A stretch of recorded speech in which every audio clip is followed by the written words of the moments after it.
do you take better pictures with your smartphone? Listen, I have to tell you, taking pictures for your social media account is so important. And a lot of people are like, well, why don't I just use canned images or images that I find on other image sites? You can use those, but when it comes to promoting a specific product, a product that you have, a product that you're trying to display, while canned images are great, the best images are personal images. And you may be thinking, Carla, gosh, my photos, they always turn out so dark. They always turn out so grainy. I don't have a professional camera. Like, this is really hard. Here's the thing. It doesn't have to be. Now, I have had professional photos done for my brand. And if you have money, I strongly recommend that you get a few of those specifically to use in places like your website, your blog, big things like that. It's a great investment if you have the money to make. But if you don't have the money to invest in a professional photographer, you can take your photos right from your phone. The majority of my photos are taken from my phone. I've had one photo shoot where I got some images. Everything else that I do is literally just me and my cell phone. I don't have a big expensive camera. The only camera that I own, you guys can see right back there on my bookshelf, is my tiny little, what is it called? I can just toss the name of it. It's, Polaroid, my tiny little Polaroid camera. That's the only camera that I own. Everything else, specifically, if you guys follow me on Instagram, all of those photos are mine. I take them straight from my smartphone. And I'm going to tell you guys today how you can take great photos for your brand, for your products, straight from your smartphone. Now, you're like, Carla, why can't I just use canned images? Here's the thing with canned images. If you have a big brand and you have tons of money, which probably nobody watching this video happens to be in that situation, but if you do, sure, spend it. You're going to need those business expenses. So hire professional photographers and pay that money out. Here's the thing about those images though. Even big name companies. One of my favorite nail care companies is Ella and Mia, I think. I probably just butchered that. I'm so sorry. I really do love their nail polish. Their entire Instagram feed is full of other people's photos. Why is that?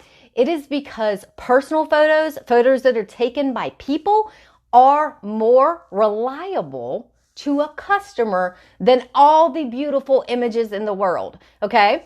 And this is one crazy thing, if you guys don't know this. I think it was Hardee's back in the day when they took the pictures of like their cheeseburgers. They weren't real cheeseburgers. They weren't the cheeseburgers that you went and got at Hardee's. They were set up in a photo section. And I believe I was told that the mayonnaise that was supposed to appear on the sandwich was actually Cool Whip, because mayonnaise wouldn't look right on film. Well, and we're talking about a long time ago, like in the 90s. But now people still feel like, man, advertisements, they look great, but they want to know what real people's photos look like. I say this all the time. Whenever I go to buy something off Amazon, I'm like, those images are fantastic. The very next thing that I do is I scroll down to the customer images. I want to see what real people say this stuff looks like. So there is power in real images. So your images don't have to be perfect in order to get you a result on social media, but they do need to be pretty good, okay? And you can accomplish pretty good with your phone. In fact, there were whole movies that were released that were actually shot on iPhone. The whole thing filmed on an iPhone. So if you can film a movie on an iPhone, you can definitely take great pictures for your brand on your camera phone. With these tips, you're going to take your photo game to the next level. I constantly have people asking me like, what camera do you use? What camera do you use? I wish I had a great camera like you do. I'm like, this is a camera on my phone, and my phone is like 3 years old. I don't have a brand new camera either. But the newer phones that you get, the better cameras are getting. So you have a fantastic, fabulous, powerful photo tool right in your hand every single day. So let's get into these tips, all right? So the first tip is to prepare. Listen, I've been doing photos for my social media accounts for over 4 years. And if there's one thing that I can 100% most definitely tell you, it is hard to take a great photo on the fly. I'm not going to say that it's impossible. And some people have a natural artistic eye. I have some great friends that I I love their photos, and they're just naturally artistic.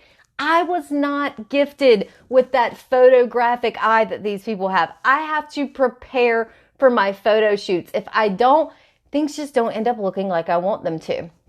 So the first thing you want to do is you need to plan out the shots that you're going to take. I don't like to just do images, just one image at a time. Some of you guys follow me, you know, my Cat Mom brand, and I'm taking pictures of my boys. My boys do photo shoots. It's not like one photo and we're done. We take several photo shoots, and they're set up in different locations of the house. We have toys, we have treats, we have things that we have to be prepared with before we can even start to take a photo of the boys. So preparing is huge, and planning out what shots I want to get of them. Now, when you're working with animals or working with kids, if you happen to be in a domain that functions with one of those things, they kind of dictate your time. Where if you're dealing with an adult or adults or objects that don't move, you can take as much time as you want. Sometimes the boys are grumpy and I'm like, listen, it's not going to happen today. They said no photo shoot today. It's no photo shoot today. Other times they just want to get in front of the camera and they want to perform for hours, and it's beautiful pictures after beautiful pictures of them. So, again, if you happen to be lucky to be working with an actual product, or you're working with yourself, it is fantastic because you don't have to worry about being dictated by something else's time. But if you are working with animals or children, occasionally, you know, it is what it is, and you have to get comfortable with having to, you know, have something else dictate your time. But preparing is key. I always write out what shots I want to get, so I know what's going on my Instagram before I take the photo. I don't take the photos and then decide what's going on my Instagram. I have a clear idea of what photos I want to take and what I want each one of them to accomplish. So things that you need to think about when you're like, okay, I want this particular picture. I want it to kind of look this way. You need to think about these things. What feeling or benefit do you want to convey by this photo? If you're just taking photos to just take photos and hoping that you get a good image, you could be setting yourself up for failure. It makes a lot more sense to go ahead and be like, okay, I want people to feel relaxed, or this product makes your eyes look really bright. So I want to make sure that I do my makeup really bright so that when I hold up the product next to my eyes, you can see how bright my eyes are. You know, you need to know what benefit or what feeling are you trying to convey. The second thing you want to think of is, where are you going to shoot this at? Okay. Are you going to be outside? Are you going to be inside? Do you need to go somewhere where there's leaves? Do you need to go to a pumpkin patch? Like, what would be a great background for the particular photo that you're trying to take? It also makes sense if you're just doing products. What kind of background do you want them to be at? You need to think about all that before you just start taking pictures. What supplies do you need, such as backdrops or props? Like if you're doing, when I do the boys' fall photo shoot, they're inside kitties, but I went to Michael's and I got some leaves that look like real leaves, but they're fake leaves. They look like real leaves on a camera. So I put down this backdrop and then I put the leaves all over it, so it kind of looked like they were sitting in leaves, even though they were sitting in my living room, because they can't go out and play in the leaves, but I wanted a cute fall shot of them for their page. So other things you need to think about, props, stuff like that. And the next thing I would say you need to think about is, do you need someone to help you take photos? Now, I realize everybody isn't as blessed to have somebody with them that will take photos with them. I use tripods when I don't have somebody. Sometimes Jen helps me. I can tell you, when you have somebody help you, sometimes it does go faster. It doesn't mean you can't do it without somebody helping you, but it means it goes faster when you have somebody there that can help you, specifically if you're working with animals, because trying to hold the camera and like dangle something around to make them look in the right direction, it's a little difficult to do at the same time. Can be done, but definitely harder to do. So maybe you want to enlist, and this is the thing, it doesn't have to be another adult. Kids are fantastic, okay? And I have had my goddaughter take some amazing photos of me. I've been like, take a picture of Aunt Carla. Come on, make her look cute. And she does. They just kind of know what they're doing. So it doesn't have to be necessarily an adult. It can be a niece. It can be a nephew. It can be a child. It could be your mom. My mom has also took some good pictures of me too. And my mom has literally no idea what she's doing with the camera. I'm like, stand there, just push the button. It's fine. I'll make it work. So enlist some help if you need it. And you might want to think about that. If you happen to be shooting products, you're probably not going to need somebody to help, but you don't know. Next thing that's very important to prepare is you need to understand the functions of your phone camera, okay? Now, do you need to understand the complete workings of your phone camera and have a doctorate degree in it? No, you just need to understand some basic information about your phone camera. And some of the common functions that are available to you on your phone camera, okay, which is amazing. The first thing is portrait mode, okay? This is portrait mode. I think that's what it's called on iPhone. Might be selfie, something like that. You'll see it when you're like moving the icons of your phone around. Like if you just open your camera phone and you start scrolling, one's going to be video, and then you're going to see these other modes on there. So portrait mode will detect a well-lit subject in the forefront of your image if it's close enough, and it will automatically blur your background. Okay, that beautiful blurred background that everybody on Instagram wants. A lot of times it's not in editing that they blur it. It's in actually taking the photo that they blur it because they're using the portrait mode on their phone. Now, this works really well if you have a subject close up to the phone. So I'm going to use this phone as an example for you guys. So if you're really close, like selfies, okay, portrait mode works great on. If you're trying to take a picture of something far away, portrait mode isn't going to work for you because it's not going to understand what you're trying to draw attention to and what you're trying to blur out. The next one, I use this one all the time, specifically if you are filming something that is moving, or if you want to use water in your shot. If you have a product that says it puts so much hydration into your skin, it just puts in that moisture. Maybe you want to take a picture of the product in the bathtub and you want to have like water, and you've seen these pictures of like beautiful images of water falling all around something, okay? You can create those images by using burst mode on your phone. Also animals, when they move, like when they're swatting at stuff, it's another great one to use portrait mode on. So if you're shooting a moving object, if you hold the shoot button down on most phones you just hold the photo button down. So like you're going to take one picture and you just tap it. This is a hold. I know Android phones you hold. I'm not sure about Apple's. They might have something that says burst mode, okay? But it's going to take several pictures in a row. My phone takes 100 pictures before it stops. Like you just push the button down and it's taking pictures as something's moving, okay? Then you can go through all of those photos and pick out which photo you think looks the best out of all those. It works for water too, anything like that, anything that's moving. So you can really get creative and get some really cool photos with burst mode. The next thing you need to enable on your phone, I suggest everybody enables this on their phone, is the grid overlay, okay? And if you guys don't know what the grid overlay is on your phone, and literally any of these that you guys don't understand, you can Google the name of your phone and the mode, and there will be a guide that will walk you step by step through how to do this. But the grid overlay, it is what I call the Tic Tac Toe Board, okay? It literally looks like a Tic Tac Toe board that goes over your phone. It has 2 lines that go this way and 2 lines that go that way, and it makes a Tic Tac Toe board on your phone. This turns your camera into a 9-grid square, which is great if you're looking for lining up something. It also helps show you different things about how the image is going to look, and we're going to cover a little bit more about your 9-grid photo. It allows you to create a great composition for your photo. Also, if you don't know, like if you're filming like the horizon of something, you can line up your grid with the horizon so that you make sure that you're straight and your photo isn't a little off-centered. This works for buildings, tons of different things. Enable that photo grid on your phone. The next thing that you can do on your phone, and I don't know why people don't do this, is you can decide what photo size you want to take. You don't have to take full screen, okay, photos. they have one where it will make your photos a square. Okay, a square. So if you're trying to shoot photos for Instagram and after you've taken the photo, you're like, man, the crop on this does not look right. Like I can't get my body and my head in it because the square crop doesn't look right.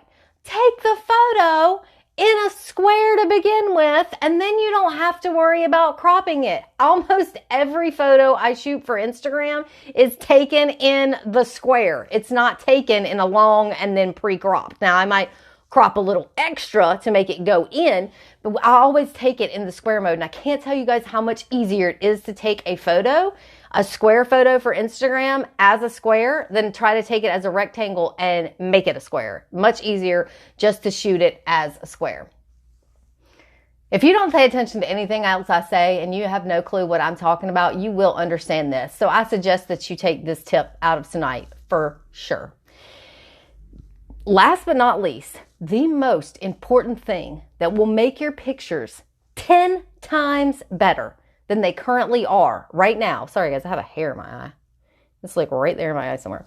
That will make your photos 10 times better than they are right now is to clean your camera lens. Listen, our phones go everywhere with us.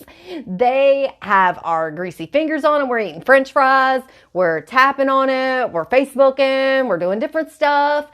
We're liking stuff on Instagram. And the oil from your hands, the dirt from wherever you happen to be, gets on your camera lens. Even if you are super, super, super clean, your camera lens is dirty. Okay? So before you go to take pictures, I take a wet paper towel, I wet one end of the paper towel and I wipe the little dot where my camera is on the front if I'm taking it like selfie mode where I'm taking it from the front and on the back. So you're going to clean this and you're going to clean this. Okay. I cannot tell you what a huge difference that is going to make on your photos. If your photos look like they've got a film across them, it's because your camera lens is dirty. If when you do videos, it looks filmy, like foggy and just weird, it's because you haven't cleaned your camera lens. You have to clean that camera lens. And it doesn't have to be fancy. Again, I take a paper towel, I wet half of it and I keep the other half dry. I rub, and then I rub with the dry side and that's done. And I can't tell you the huge difference it makes in your photos. So make sure that you do that. So most important step is to prepare. Step number 2. Okay, this is tip number 2. Your lighting. Lighting is big. Dark photos are grainy. There's only so much lighting that you can do during an editing process. You really want the light to be right before you go edit so that you don't have extreme editing to do, because editing can't help you fix everything with light. It can make it a little better, but it's not going to fix it completely. So you want to make sure your photos are bright and well lit. This is one thing that can make or break a photo. And this is the good news. You don't need thousands of dollars worth of expensive lighting equipment to make your photos look fantastic. In fact, one of the best lighting systems is 100% absolutely free, and it is called the sun. Okay? The sun outside, natural light coming in through a window in your house, they are the best light. Now, here are some lighting photo tips. I do use lighting. I prefer natural outside lighting. I open all the windows in my house before I go get extra lighting. I don't have expensive lighting though. Most of the lighting that I use for my videos, for my stuff, it's under $100 and it works really, really great. And if you're interested in my lighting, you can go to carlalidle.com/tools and you will scroll down and you'll see one of all the tools that I use are listed there, including the tripods and the lighting systems that I use. So you can click on that. It'll take you right over there. It's on Amazon. You can have it shipped to your door and it will be there in 2 to 3 days. But I recommend using as much as possible outside light and then substituting with other lights. So you want to avoid being directly in the sunlight, okay? You want to try to get in a shaded area, maybe where the sun is not blaring on you The reason for that is direct sunlight, like, hey, the sun is right in my face. If you're inside, you're fine. But outside, if the sun is right in your face, you're going to get weird shadows, okay? And if you're not familiar with how to pose in that kind of light, you can get, your face can be dark, okay? Because like if the sun is overhead, so it's right here, and you're looking at a camera this way, this part of your face is going to, like your nose is going to cast a shadow over your mouth. Like everything is going to be casting shadows. So natural light is great, but you want to make sure that you're somewhere in the shade, or like I said, inside. Open up your windows, open up your blinds, stand in front of a window. The majority of the pictures that I do that are selfies on Instagram, I'm standing at a window in the middle of the day. I'm not using fancy lighting equipment. Okay. Now a key kicker, this is another kicker for lighting. The majority of your homes, if you're going to shoot photos inside your home, again, stand at a window, use the natural light, because the majority of you have yellow or warm light bulbs in your home. It's what most people use in their home because it's easy on your eyes. They don't walk around with white fluorescent. These lights that are lighting up this video are white fluorescent lights. That's why I don't look orange or yellow. If you see people in videos, when you watch them on YouTube or you watch them on Facebook and they look orange or yellow, it's because they are not using white lights. They're using the lighting in their house, which is more than likely a warm, soft light bulb, and that tints everything yellowy orange, okay? Which is why you don't want to use the light. I'll literally, before I take a photo, cut the lights off in my house and open up windows to use natural light, or pull out my little lighting kits and light it that way, because yellow or orange light tints your photos, and it's something that is nearly impossible to fix with editing. I'm not saying that you can't do it. I'm just saying you have to be a really good editor to do it, and I am not, okay? I've had some adorable pictures of my cats, but they were orange. They all looked orange. Everything looked yellow, and I'm like, why does it look yellow? You know, and it's just the lighting of the majority of our homes. So that is lighting. Let's move on to composition. This is where that grid that I told you to enable is going to come into play big time. So the placement of your subject or subjects, any objects you happen to be working with, within your photo can make your photo go from good to amazing. You see this a lot of times when people do flat lays. Flat lays are it looks like a flat image and you can see different things inside it, like maybe a makeup bag that looks like it's been dumped out and you see some makeup products. That's called a flat lay. They are playing with the composition of the photo, where each of those items are. That's why you need that grid enabled, so you can play around with where you want to put stuff. Depending on where you put stuff can make a photo go from, that's a nice photo, to that's an interesting photo. And you want an interesting photo because an interesting photo stops the scrolling, okay? A nice photo might get you a heart, but an interesting photo stops people from scrolling. So you never know what's going to look interesting. So it's good to play around with the composition of taking photos. Some people are just amazing at creating composition photos. They're just really, really good at it. They know how to arrange stuff. Again, not blessed with that. I have to play around with it just like I suggest everyone else do. Again, if you've enabled the grid on your phone, you can play around with what's known as the rule of thirds. Now, this is the golden rule when it comes to photography. And the rule of thirds is the idea that you have divided your frame into a 3 by 3, again, Tic Tac Toe Board grid, okay? And you use 1/3 of the photo to focus on your subject. So if you think of it like a tic-tac-toe board, okay, you're going to want to line your subject up. So we're just going to say this is the tic-tac-toe board. You're going to want to line your subject up with one of those lines, okay? It also helps if you line somebody's eyes up with that top line, because you're going to get a top line, a bottom line, a vertical left, and a vertical right, okay? If you're taking a photo of somebody and they are looking a certain direction, so if I'm looking this way, I need to be lined up with this line, looking toward the other line. If I'm looking this way, I need to be lined up with this line, looking toward that line. That gives the negative space of the photo over here where I'm looking. eyes on horizon line, other things that should fall on that top line, tops of buildings, sunsets, the ocean, where the ocean meets the sand. You want to have that line be right there because people's eyes are drawn to the intersecting points of that tic-tac-toe board. Okay, so the grid looks like a tic-tac-toe board. They're drawn to this point, this point, this point, and this point. So you can create an interesting composition where people's eyes will go here, and then it'll go here, and then it'll go here, and then it'll go there. And they're spending more time looking at your photo. Now, this is a rule of photography, but it's not the only rule, and it is meant to be broken. Does it mean that you can't put your image totally in the center of that grid?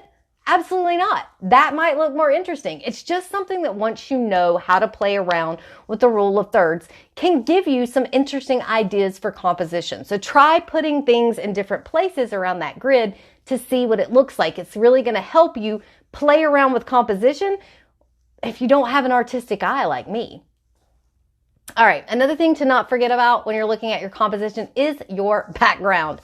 My favorite one to say is make sure you don't have your half-naked husband in the background of your photo, okay? Or anything else looking crazy. Your big pile of laundry, your kids picking their nose. Some of my favorite things to look at are the photos. They're like wedding photos and somebody's taking a photo of a wedding photo and there's something like really crazy going on in the background of the photo. So you have to pay attention to your background. This comes in key when you're out in public, which is like super annoying to me for me to set up a shot and be out in public and people be walking in the background of my photo. And I'm like, oh my God, I have to wait till all these people get done walking so I can just take this one picture because I want the picture without anybody in the background. So you need to be thinking about the background of your photos and considering them in your composition. Some photos, like if you're taking photos of yourself in a gorgeous dress, but maybe it's plain, maybe it's just plain black.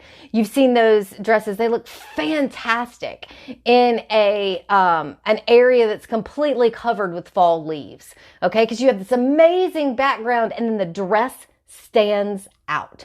Okay, so maybe you have, but again, if you're shooting something like a cupcake. Okay, for example, or food.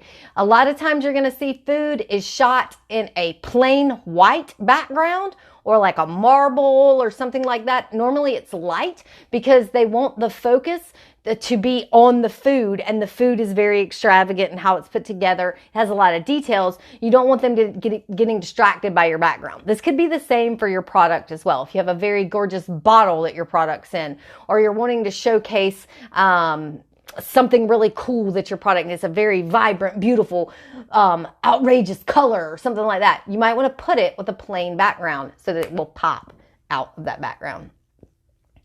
Number 4 tip, angles. Angles in photos. Angles are something that you need to consider when setting up your shot. You can try different angles and make your photo look completely different. This is great if you have somebody taking photos of you and you just this is what I literally tell Jennifer whenever she's taking my photos. I'm like, move around. Like somebody's standing there like, okay, yeah, go. You move, you pose it on up. And they're standing in the exact same place, holding the phone in the exact same way. That puts a lot of pressure on you, specifically if you're not a model. I'm not a model. I'm not the most creative person. I'm like, yes. I just feel weird doing that crap.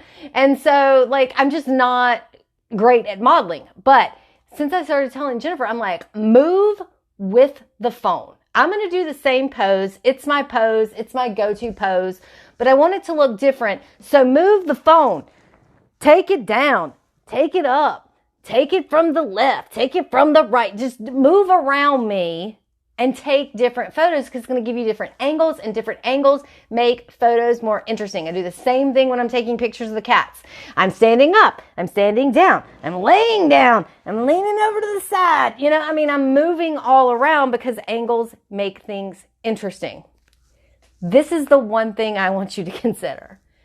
The angle of a selfie is never interesting when you're shooting like this. Okay? Why? Because we can see straight up your nose and you've got tensions and your face is 5 pounds heavier than it actually is, okay? I don't care how skinny you are. I don't care what your deal is. It's the most flattering, worst angle for a selfie, okay? Do not hold your phone down and shoot up at your face, okay? If you're taking a selfie, you can go. And you're going to have to do, this is the thing, practice makes perfect, okay? So I have found a lot of people, you see them take selfies and they're like this.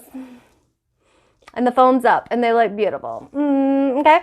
That is not my perfect selfie angle. Okay. It is for a lot of people. A lot of people, it's the up and shooting down. My perfect selfie angle is a little bit above my eye line. Okay. It just works well for me. Okay. So you have to take selfies in many different types of positions, but never down. Okay. Holding it down never looks good. Right up your nose. Right up. All the nose hairs, everything. Not good. That's the big rule with selfies and angles. Number 5 tip, take multiple photos. Take multiple photos. We never just take one image. And I never just take one images of the cats. I've taken, most of the time I say feet. You guys can see him back there. He's sleeping in his chair. Most of the time feet is a first shot is the best shot cat. We very rarely get any other shots that are as good as the very first shot that we get of him, but we probably take 10 to 20 photos every time we're trying to capture a certain feeling or a certain image or him playing with a toy or something like that. When I'm doing my own pictures, like selfies or pictures that I'm planning to use somewhere, we take tons of them. Like tons and tons of photos. Like I said, playing around with angles, moving stuff around. You need to take multiple images because you never know what image is going to look the best. I don't take a picture and directly look at it. Like, I don't care. Like, just keep taking pictures. Keep moving around because the one that you take and you might be like, oh, that looks good. But if you'd moved around and played with it a little bit and taken like 20 photos, you might have found a picture that was amazing as opposed to just being, that's good, that'll do, okay? So take a ton of pictures so you have options when it comes to which one that you want to use. Normally, I don't leave a shoot, like leave a location and be like, okay, we're done with this until I look at the images, okay? But I don't take a picture, look at it, take a picture, look at it. No, let's just take 20 pictures. Let me just briefly scroll through 20 pictures and say, okay, that one's good. If nothing else, I got one good image. I'll deal with the rest of it later with an editing, okay? So take multiple photos. Can't tell you how much you need to take multiple photos. Do that. I promise you it makes your life easier. Number 6, I've been talking about this all night. Make sure that you edit your photos. Now look, editing photos can take your photos to the next level. You do not have to be a professional editor to edit photos. I am not a professional editor and I edit every single one of my photos. If you have money to pay somebody else to do it that knows what they're doing, go for it. But I do it myself, okay? And you can too. In fact, this week, there's a special video coming out on my YouTube channel. If you guys haven't subscribed, youtube.com/Carla Lytle. It is going to show you how to use this program that I am fixing to talk about. And it is available on your smartphone for free. It's free. Oh my God, it's free. Why would you not download it like immediately? So get a pen, a piece of paper. If you're driving down the road, memorize it, okay? So my favorite editing app is called Lightroom.